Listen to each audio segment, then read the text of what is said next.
Assalamualaikum warahmatullahi wabarakatuh. Saya Rani Putri Rahayu. Di sini saya akan menjelaskan secara singkat latar belakang Dekret Presiden 5 Juli 1959 kepada rekan saya Nur Azizah. Dekret ini muncul dari situasi politik yang tidak stabil dan penuh ketidakpastian. Setelah kemerdekaan, Indonesia menerapkan sistem parlementer dengan UUD 1950 sebagai konstitusinya. Namun, sistem ini terbukti tidak efektif dalam mengatasi berbagai masalah politik dan ekonomi yang dihadapi bangsa.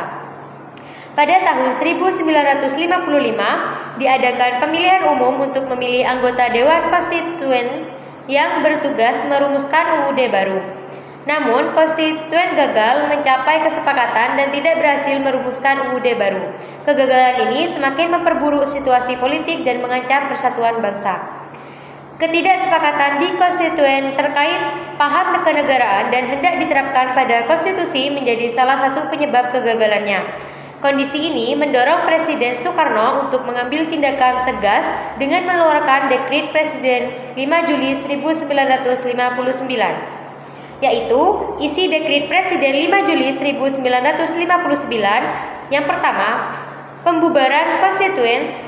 Yang kedua, pemberlakuan kembali UUD 1945. Dan yang ketiga, pembentukan MPRS dan DPAS.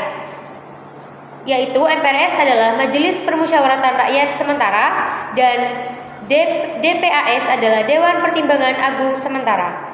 Dan yang keempat, yaitu pembentukan DPR gotong royong. Lalu ada juga dampak Dekret Presiden 5 Juli 1959. Yang itu yang pertama, dampak politik, contohnya seperti berakhirnya demokrasi parlementer, penguatan kekuasaan presiden, dan pengaruh militer. Yang kedua, dampak sosial, contohnya meningkatnya nasionalisme dan munculnya ketegangan politik. Yang ketiga, dampak ekonomi, yaitu contohnya seperti stabilitas ekonomi dan pembangunan ekonomi. Ada juga relevansi Dekret Presiden 5 Juli 1959 dengan kondisi saat ini, yaitu adalah contohnya pentingnya konstitusi. Dekret ini mengingatkan kita tentang pentingnya konstitusi sebagai dasar negara dan pedoman bagi penyelenggaraan pemerintah. Yang kedua, pentingnya stabilitas politik. Dekret ini menunjukkan bahwa stabilitas politik merupakan faktor penting untuk mencapai kemajuan dan kesejahteraan bangsa. Dan yang terakhir adalah peran militer, yaitu dekret ini juga mengingatkan kita tentang pentingnya menjaga netralitas militer dan mencegah keterlibatan militer dalam politik.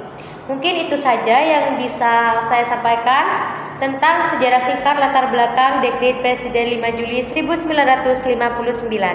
Terima kasih. Wassalamualaikum warahmatullahi wabarakatuh. Macam tak betul je budak ni.